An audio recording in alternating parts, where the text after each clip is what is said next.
Scratch est un logiciel de programmation. Pour l'utiliser, vous avez deux possibilités.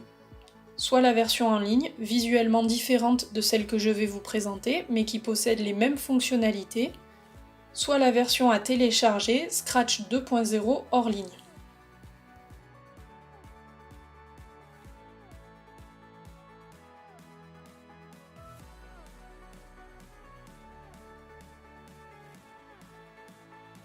Lorsque l'on ouvre le logiciel, la fenêtre se partage en 4 zones. En haut à gauche, c'est la fenêtre d'exécution dans laquelle le résultat du programme va s'afficher. Remarquons qu'il s'agit d'un plan sur lequel on peut se repérer avec une abscisse et une ordonnée. En bas à gauche, on peut modifier les paramètres du lutin. Au milieu se trouve le menu des instructions, ce sont elles qui vont dicter à l'ordinateur ce que l'on veut faire. À droite se trouve la fenêtre du programme, c'est dans cette zone que l'on va écrire le programme à l'aide des instructions.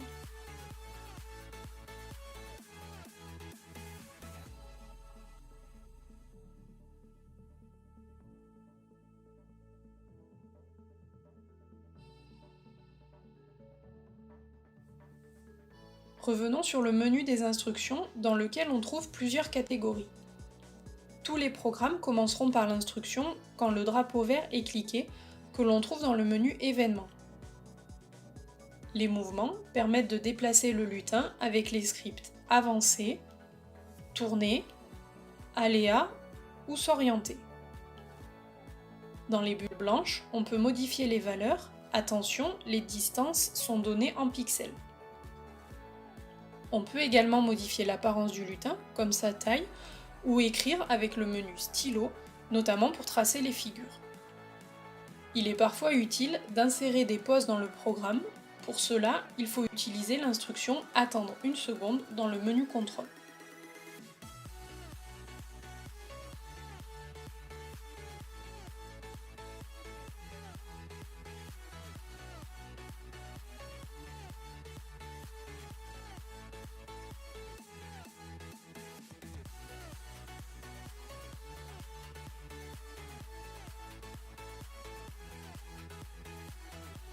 On commence par sélectionner l'instruction quand le drapeau est cliqué. Pour cela, on se place sur l'instruction et en maintenant le clic gauche de la souris, on fait glisser dans la zone de programme. Pour mieux voir le dessin, on peut réduire la taille du lutin.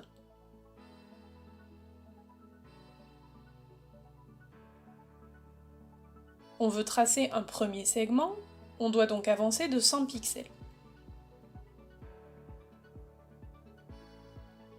On voit que le lutin avance, mais il n'y a pas de tracé. Il faut donc ajouter l'instruction stylo en position d'écriture.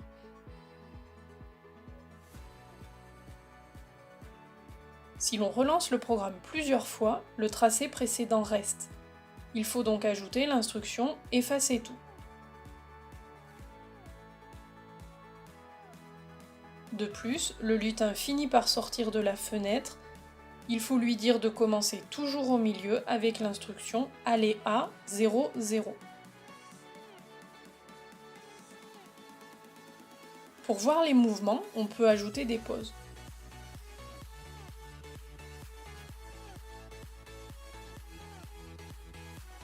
On va ensuite tracer le second segment. Il faut faire attention car on ne donne pas les angles comme en géométrie par rapport au segment, mais par rapport à l'orientation du lutin. Ici, le lutin doit donc se tourner de 120 degrés.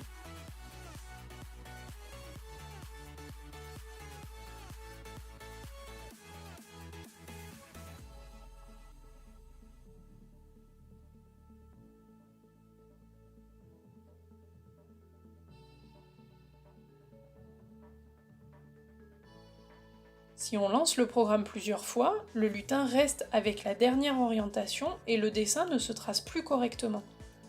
Il faut utiliser l'instruction s'orienter à 90 au départ. Ainsi, il commence toujours par se tourner vers la droite.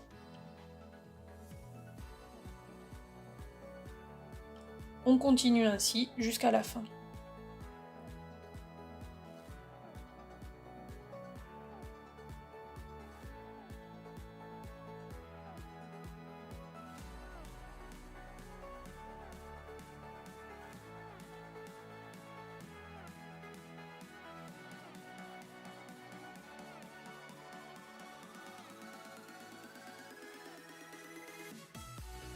Les pauses ne sont pas indispensables, on peut donc simplifier le programme.